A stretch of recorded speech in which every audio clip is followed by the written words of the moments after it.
Hello दोस्तों, स्वागत करता हूँ मैं आप सभी का आपके अपने इस चैनल द राजस्थानी ट्रेडर में। दोस्तों, मैं कोई सेबी रजिस्टर्ड इन्वेस्टमेंट एडवाइज़र नहीं हूँ। मैं ये पोस्ट केवल कुछ जानकारी, कुछ न्यूज़ इसी के लिए बनाता हूँ। तो दोस्तों, चलिए शुरू करते हैं। दोस्तों, यूनियन बजट 2026 में बहुत सी घोषणाएँ की गई है, बहुत सारी बातें बताई है निर्मला सीतारमण जी ने। पर हम बात करेंगे, हमारे 10 मैंने ऐसे पॉइंट सेलेक्ट्स किए हैं, जो कि केवल हमारे स्टॉक मार्केट के लोगों के लिए काम के हैं, वो आज हम डिस्कस कर लेते हैं। तो निर्मला सीतारमण जी बजट लेकर आ गई हैं। बजट डे आज 1 फ़ेब 2026 है।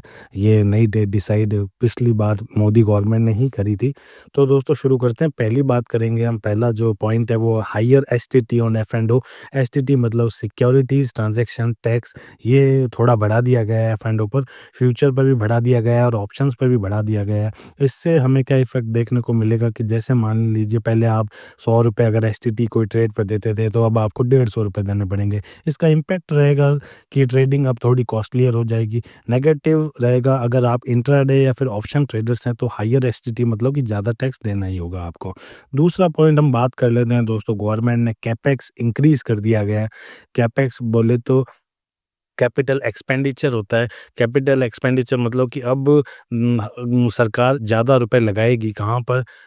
हमारे देश में जो ज़्यादा रुपया लगेगा रोड्स पर, रेलवेज़ में, इंफ्रा के कोई जो प्रोजेक्ट्स होते हैं, उन सब पे हमारा रुपया ज़्यादा होने लगने वाला है। तो कैपेक्स हमारा यहाँ बढ़ा दिया गया है, 12.2 लाख करोड़ कर दिया गया है इस साल। इसका इम्पैक्ट हमें देखने को मिलेगा कि ये पॉज़िटिव रहेगा। बड़ी कंपनी जैसे एल&टी, जो कि इंफ्रा प्रोजेक्ट्स पे काम करती है, केएनआर, जैसे रेलवे का आरवीएनएल, इन सब पे एक अच्छा इफ़ेक्ट देखने को मिलेगा, क्योंकि ज़्यादा जब हमें प्रोजेक्ट मिलेंगे तो मतलब कि अच्छा इन स्टॉक्स में अच्छा काम होने वाला है। लॉन्ग टर्म में मार्केट पॉज़िटिव रहने वाला है, क्योंकि सरकार अच्छी चीज़ों में रुपया लगाएगी, तो ज़ाहिर-सी बात है कि मार्केट पॉज़िटिव साइड में ही रहेगा। तीसरा पॉइंट हम बात करेंगे दोस्तों, इंफ्रास्ट्रक्चर स्टॉक फ़ोकस में रहेंगे। क्यों? क्योंकि बिग फ़ोकस रहा है हाईवेज़, रेलवेज़ एंड हाउसिंग पे। तो कंपनी इसको ज़्यादा से ज़्यादा गवर्नमेंट ऑर्डर्स मिलेंगे। इसका इम्पैक्ट रहेगा कि इंफ्रा के स्टॉक्स है वो बहुत अच्छा परफॉर्म करने वाले हैं। ऑर्डर ऑर्डर बुक्स जो होती है उन स्टॉक्स कंपनीज़ की, वो भी इम्प्रूव होगी, क्योंकि उनको ज़्यादा ऑर्डर मिलेंगे, तो ये बहुत अच्छी बात है मार्केट के लिए भी ओवरऑल। फोर्थ पॉइंट हम डिस्कस करने वाले हैं। आज जो हमने देखा कि शॉर्ट टर्म में मार्केट वॉलेटिलिटी रही, कैसे रही कि है ना, नेगेटिव इफ़ेक्ट देखने को मिला बजट डे पर। सेंसेक्स हमारा 1500 से 2000 पॉइंट तक नीचे शार्प डाउन गया अचानक से, और फिर उसने रिकवरी थोड़ी बहुत की। तो ये ट्रेडर्स के लिए थोड़ी बहुत डर की बात थी, पर वो इतना ज़्यादा डर नहीं है। तो और पाँचवें पॉइंट की बात करेंगे कि इनकम टैक्स रिलीफ़, कोई बहुत बड़ी कोई बात नहीं की गई निर्मला मैम के द्वारा। तो कोई इसके ऊपर हमने कोई चर्चा नहीं करी है, अनचेंज्ड रहा है ये स्लैब्स हमारे। तो एक्स्ट्रा मनी मिडिल क्लास के बंदे के हाथ में ज़्यादा नहीं आई है। तो कंज़प्शन स्टॉक्स है वो न्यूट्रल रहने वाले हैं। मार्केट रैली कुछ टाइम तक नहीं दिखाएगा, ऐसा देखने को अंदाज़ा लगा सकते हैं हम। और उसके बाद सिक्स्थ पॉइंट की हम बात करेंगे, तो फिस्कल डेफिसिट कंट्रोल के बारे में हमने बहुत ज़्यादा डिस्कस किया है निर्मला मैम ने, कि उसका टारगेट हमने रखा है कि 4.3% ऑफ आवर जीडीपी। तो इसका मतलब सरकार फिस्कल डेफिसिट मतलब सरकार घाटे को कम करना चाहती है, खर्चा जो करेगी वो बहुत ध्यान से करना चाहती है। तो ये एक पॉजिटिव पॉइंट रहता है इकोनॉमी के लिए। स्टेबल बॉन्ड और इक्विटी मार्केट्स पर इसका अच्छा इफेक्ट देखने को मिलेगा।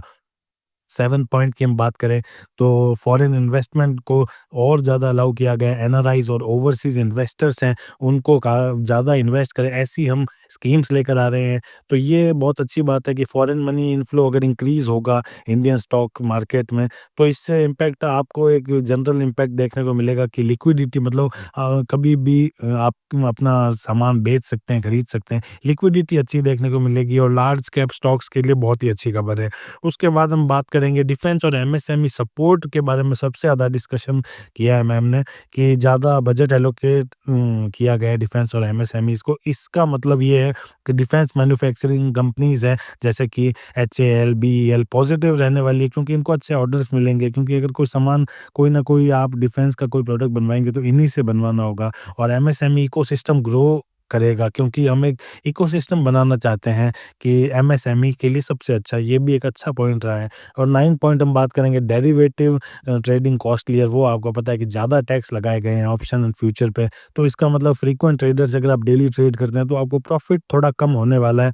क्यों? क्योंकि आपको टैक्स ज़्यादा देना पड़ेगा। तो ट्रेडिंग से इन्वेस्टिंग की तरफ लोग मूव कर सकते हैं, शिफ्ट कर सकते हैं, पर लोअर स्पेकुलेशन है तो इसका कोई इतना ज़्यादा इफेक्ट नहीं रहेगा। वहीं 10th पॉइंट और लास्ट पॉइंट हम बात करेंगे कि लॉन्ग टर्म की ग्रोथ थीम रही है ये बजट, मतलब फोकस रहा है मैन्युफैक्चरिंग, टेक और इंफ्रा पे। मतलब कि आप समझ सकते हैं कि मेक इन इंडिया और सेमीकंडक्टर को स्पेशल बहुत अच्छा मतलब कि इन्होंने ज़ोर दिया है। इसका मतलब है कि सेमीकंडक्टर से रिलेटेड जो भी कोई शेयर बनता है, तो वो एक अच्छा रहेगा। और एक और पॉइंट आपको बता दूँ कि डेटा सेंटर इंडिया में अगर आप ओपन करते हैं, तो उसमें भी टैक्स में काफ़ी अच्छी छूट दी गई है, तो ये भी एक अच्छी खबर है। एसआईपी इन्वेस्टर्स बेनिफिट करेंगे, लॉन्ग टर्म की वेल्थ क्रिएशन होगी। आज इतने ही 10 पॉइंट के बारे में डिस्कशन किया गया है हमारे लिए, स्टॉक मार्केट से जुड़े हुए लोगों के लिए। तो आज के लिए दोस्तों इतना ही। वीडियो को लाइक करें, शेयर करें और चैनल को सब्सक्राइब करें। धन्यवाद दोस्तों।